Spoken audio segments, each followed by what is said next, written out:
right now on 5 on your side at 10. Trending wet Wednesday. Prompts a weather first weather alert. Why the day's not a total washout and when and where the rain will have the biggest impacts. Just hours ago, a Missouri man put to death for killing his cousin and her husband. His final message to his family. A burning bus barreling down a neighborhood street. It hit. The house shook. Glass breaking, everything's popping, diesel fuel is going everywhere. Tonight, the quick escape for one family now without a home. Right now at 10, we're following two breaking news stories, including a shooting just steps from the St. Louis University campus. Good evening. I'm Mike Bush. And I'm Kelly Jackson. Homicide detectives have been called to investigate. Police were called to the Coronado Apartments on Lindell. We are told a man was shot in the chest. No word on what led to the shooting or if they have made any arrests. Many SLU students live in the building located across the street from campus, but it is not affiliated with the university.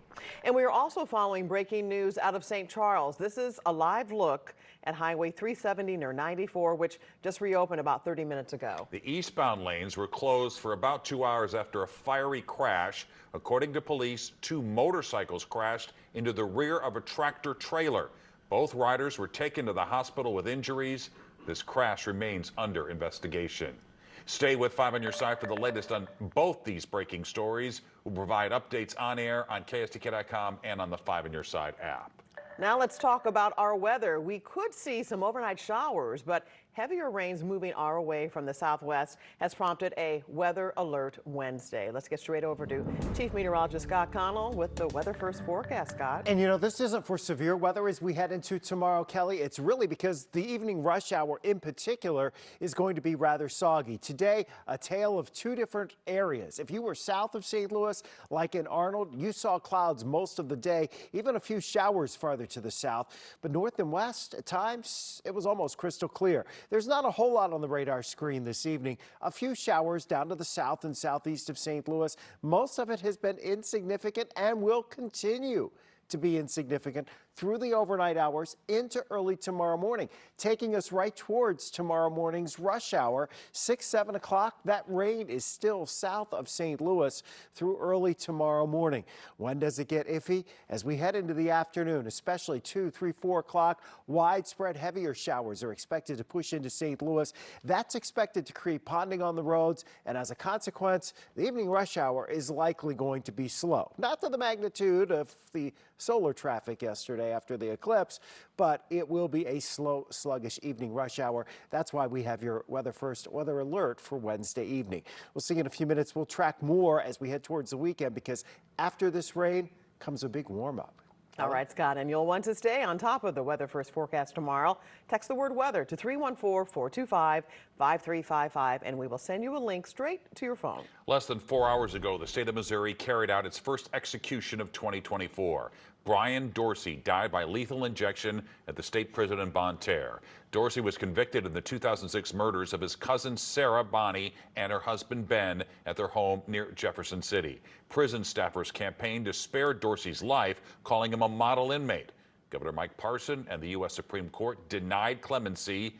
In his final statement, Dorsey apologized to his family and thanked those who tried to spare his life. It reads, quote, to those on all sides of this sentence, I carry no ill will or anger, only acceptance and understanding. Tonight, people in a Normandy neighborhood are still shaking their heads. Just 24 hours ago, a moving school bus caught on fire and crashed into a family's home. New tonight, 5 on your side's Robert Townsend caught up with the woman who lives there. Kelly and Mike, thankfully nobody was hurt in the wild, fiery bus crash, and there weren't any students on that bus. But neighbors say the scared driver dashed for her life to escape the flames. This is the type of stuff you see on TV. But for Ayanna Whittier's family and neighbors, it was a real-life scare they'll never forget. A rolling school bus, suddenly a ball of fire. My nerves was shot. It was scary. It was real scary. Around 6:30 Monday night, the Northeast Ambulance Fire Protection District got the emergency call. Neighbors immediately knew something was wrong when they saw the female bus driver coming down Ellington Drive in Normandy. There were already sparks flying from up under the bus. There was smoke. When she got halfway up, it caught fire.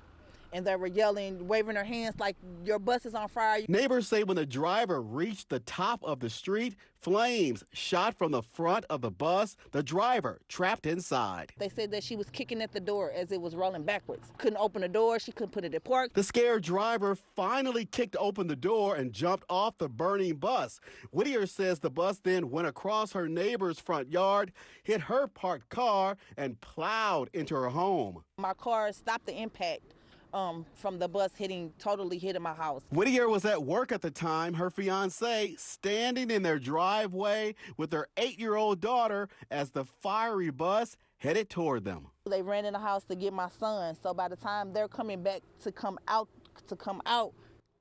it hit. The family ran out a side door. The flames from the fire-ravaged bus shot across their roof, their living room and 3 bedrooms destroyed by the out-of-control school bus. More than 20 firefighters put out the burning bus. That's the living room. The ceiling is totally black. Their home of 4 years and belongings suddenly gone, but they are still here. My family wasn't hurt. Nobody else's family wasn't hurt. The driver was okay. There was no kids on the bus, thank God. It's really incredible. The Red Cross is now helping the family. The fire chief tells me the bus driver was taken to a hospital, apparently for minor scrapes. Investigators right now still don't know what caused that bus to catch on fire. Wow. All right. Thank you, Robert. Well, tonight, St. Louis police are investigating a shooting in North City that sent a teen to the hospital shot in the chest. The shooting happened just after 3 this afternoon on Kennerly Avenue near Pierre Laclede Elementary. The victim's condition is not known. Tonight, police are still looking for the gunman. And we are learning more tonight about a shooting at a North City McDonald's. Investigators say 2 men were arguing in the restaurant at Natural Bridge in Euclid last night and began shooting at each other. 1 man was taken to the hospital in critical condition. Police are still looking for that gunman. Tonight, a man is in custody after firing a gun outside a Hazelwood Quick Trip. It happened before noon today on Lindbergh near 270. An Amazon driver tells us 2 of his co-workers made a comment to a woman that upset her. She called her son, who showed up and fired a gun. No one was hurt, but this was the second shooting at this Quick Trip in recent months. Neighbors are calling for change. Because it seems like so many people are armed, and how do you stop that? I don't know what we really can do about it. I do know that there's other things that the police departments can do, and one of the big things is get to know their public better. Police say the man they took into custody for today's shooting could face charges as early as tomorrow. Tonight, we're hearing what people who live and work downtown want to see when one of St. Louis's largest skyscrapers is brought back to life. Yeah, last night we told you an out-of-state developer purchased the vacant AT&T tower. Although his plans remain a mystery, 5 on your side's Brent Solomon is live downtown tonight with what he's learning. Brent. Well, Mike, I'll tell you what, history is right in our back door. We're talking about that former AT&T building. It's the 2nd largest building in Missouri. Well, it's sat vacant for 7 years now. Advocates for a better downtown say it's time to change that. Towering from the sky, it's a familiar landmark with absolutely nothing happening in it. See the building outside of my window every day. So it's exciting to hear that something's going to hopefully move into it or at least be developed. Tanner Tucker with the Downtown Neighborhood Association learned a company tied to a Boston-based developer, the Goldman Group, purchased the 44-story building that's sitting vacant. I think there's always concern about abandoned buildings because you never know what could happen, if anybody could get inside them. I really hope whoever ends up with the building or whoever's purchased it really starts with cleaning up the area around it as far as glass or broken windows or some broken doors that are on it. Really spruce up the street around it. According to its website, the Goldman Group invests in, develops, and manages properties mainly in the Northeast. These are some of them, including the old Federal Building in Augusta, Maine. Do you know what they want to do? I don't know the plans. But Alderwoman Kara Spencer knows she wants to see serious investment. That it's important that we're moving this in the right direction. You know, we have seen it languish, and I'm getting serious about holding property owners' feet to the fire. Can an outside developer still be responsive? Yes, absolutely. We represent an enormous opportunity to outside investment. I mean, you can't get brick buildings like you can in the downtown St. Louis area anywhere else in the world. It's got one of the best amenities downtown across from it, which is City Garden, so hopefully that'll spur some development in the area. All right, let's get you back live now. I've reached out to the new owner today, a spokesperson saying that they look forward to sharing their plans later. Today, a spokesperson for the mayor's office said they envision a day when downtown serves as a, quote, cultural beacon for our entire region. Tonight, we're live in downtown St. Louis. Brent Solomon, 5 on your side. A funding feud between two of the most powerful Democrats in St. Louis County government was not brought up during tonight's county council meeting. County Executive Sam Page wants the council to raise taxes to pay for a new $562 million county government building. Before that happens, though, Council Chair Shalonda Webb wants him to release his hold on federal pandemic funds. Today, Webb took reporters on a tour in North County to point out projects where ARPA money has been awarded and waiting for Page's approval. It starts by making good on promises like what's behind me that we haven't done. It starts by taking care of your vulnerable. It starts by delivering on your promises. Page's office said he's never connected his project to ARPA funding. He needs the council's approval to raise taxes to fund a new county government center. Safer streets. Millions invested to protect drivers and pedestrians. Fatalities went up in St. Louis County this year. That is very concerning. Tonight, the I-Team has never before seen data revealing the ongoing problem spots and the progress that's been made. A rare sight with a lasting impact to your vision. Tonight, the eye-opening symptoms you may be experiencing the day after the eclipse. The smattering of showers lingers overnight, but it's a weather-first weather alert for your Wednesday evening commute. We are tracking where the heaviest rain will fall over the next couple of days. Hundreds of millions of dollars are pouring into Missouri to reduce traffic injuries and deaths. Despite this, street safety continues to be a growing threat as pedestrian deaths in the U.S. have spiked over the years. Tonight, senior investigative reporter Paula Vazan brings us never-before-seen data highlighting new milestones in our area and more work to be done. I couldn't feel my body at all, like my back. 18-year-old Janae Edmondson has become the face of an epidemic. I was just in pain. A victim of dangerous driving when a 21-year-old sped through an intersection, slamming into her. She lost her legs.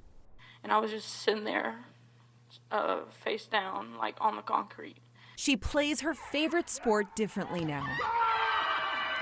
Physical therapy now consumes her days. I just became depressed.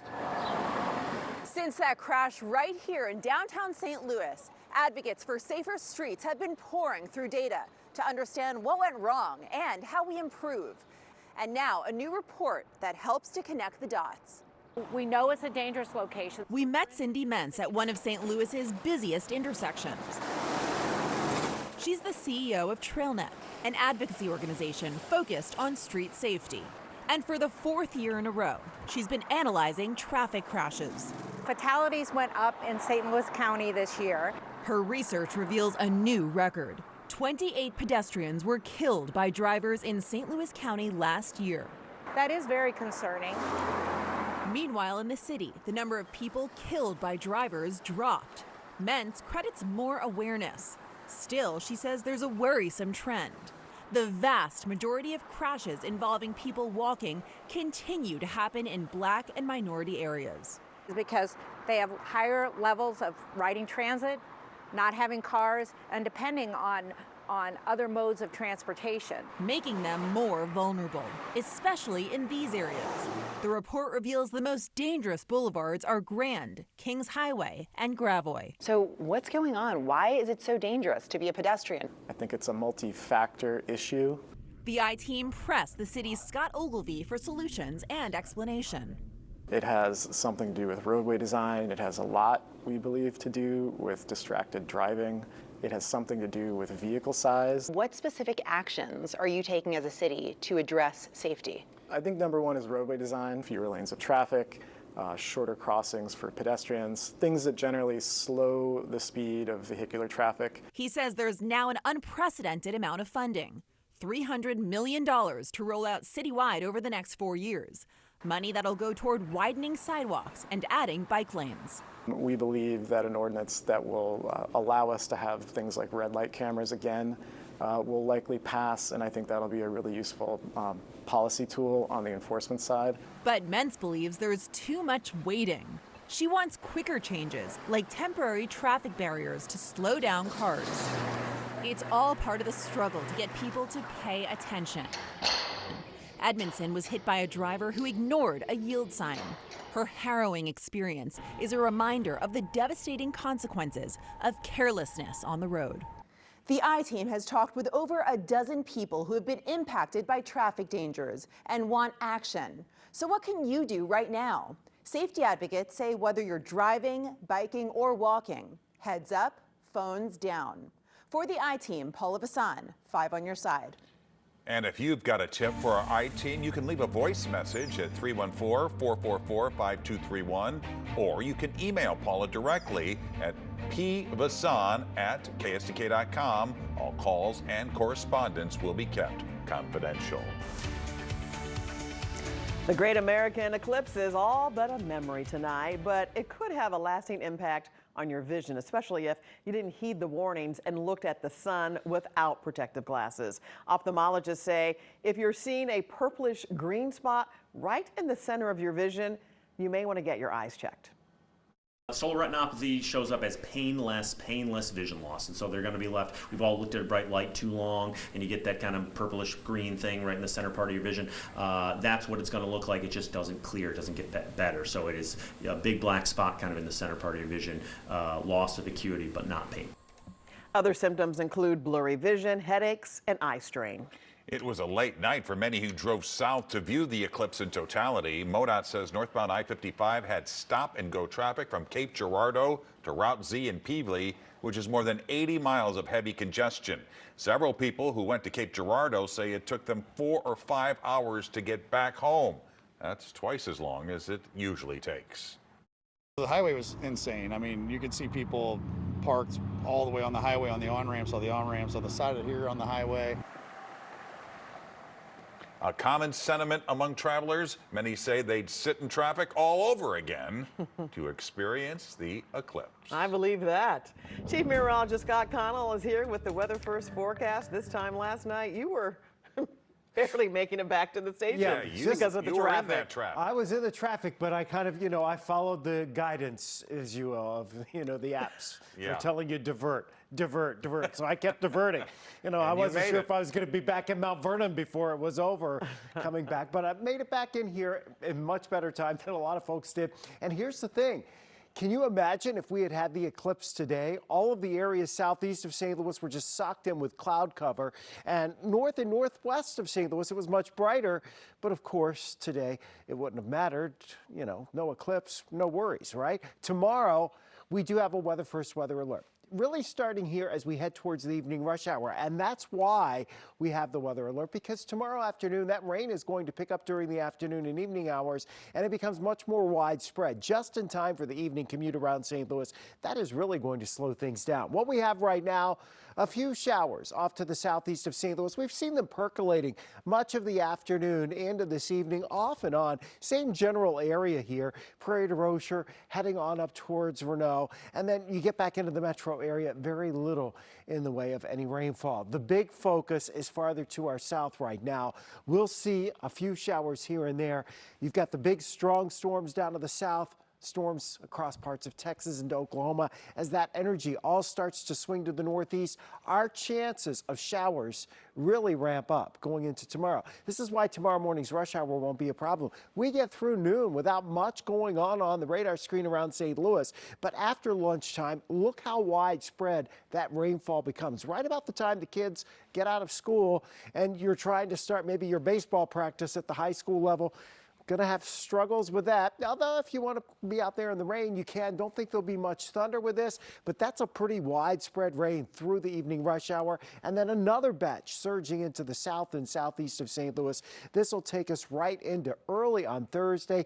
Eventually by lunchtime Thursday, most of that rain is pushing off to the east. The question is, well, we have a weather alert for Thursday morning. And right now it's iffy because that back edge of the rain, if it's far enough to the east, then it doesn't become an issue for our early morning rush hour. What will be an issue? That breeze, northwest at 20 miles per hour, gusting 30, 35, maybe 40 miles per hour at times, heading into later on Thursday afternoon. How much rainfall? Areas east and southeast of St. Louis could end up with 1 to 2 inches of rain out of this system. Right now, we're just cloudy in St. Louis. It's 63. It was a nice day, 72 for the high, 53 for the low.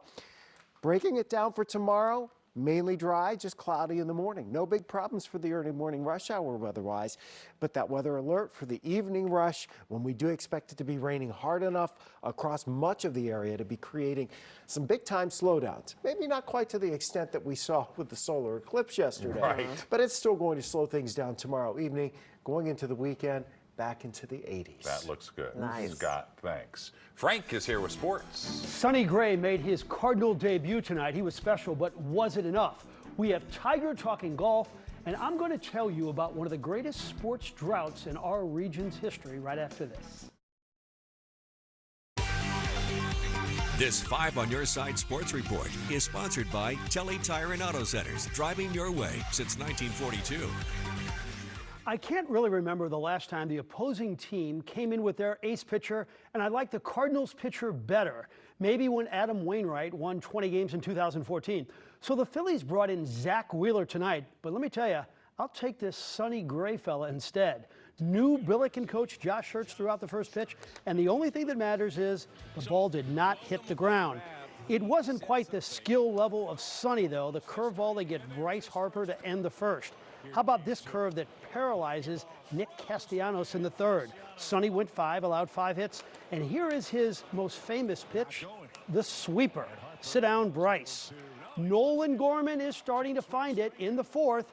419 feet, a solo shot, and it's 1-0 Cardinals. Key moment of the game came in the 7th. The Phillies loaded the bases, and Joe Romero, who kind of reminds me of Al Hrabowski, back-to-back Ks, and the Cardinals win it 3-0. I just felt comfortable. I did feel in control. I just felt I had a good plan going into how to attack the guys. Once you kind of get into a big league clubhouse, into a big league stadium, in front of home fans, it just the normal, natural ticks that you just have done for so long just start to come back. The Masters begins Thursday, and Scottie Scheffler is an overwhelming favorite. He won 2 years ago in Augusta by 7 shots, and in his last 49 events, he's won 16% of the time. How good is that? Jack Nicklaus won 11% of the tourneys he entered. The guy with the highest career winning percentage is this man, Tiger Woods. He's won over 20% of the tournaments he entered. Tiger will tee it up Thursday in his 26 Masters. He's won 5 of them. The 48-year-old has battled a series of leg injuries since that car accident 3 years ago. What do you feel like you're capable of doing this week? What do you believe that you can do this week? If everything comes together, I think I can get one more. Want me to describe that any more than that, or we're good? Get him. One of the most talked about players in college basketball, Robbie Avila, is entering the portal. The 6'10" Indiana State center has a skill level like 2-time NBA MVP Nikola Jokic. The rest of the starting 5 for the Sycamores is also in the portal. I think there's a strong chance Avila is a Billiken and maybe 1 or 2 of his teammates also.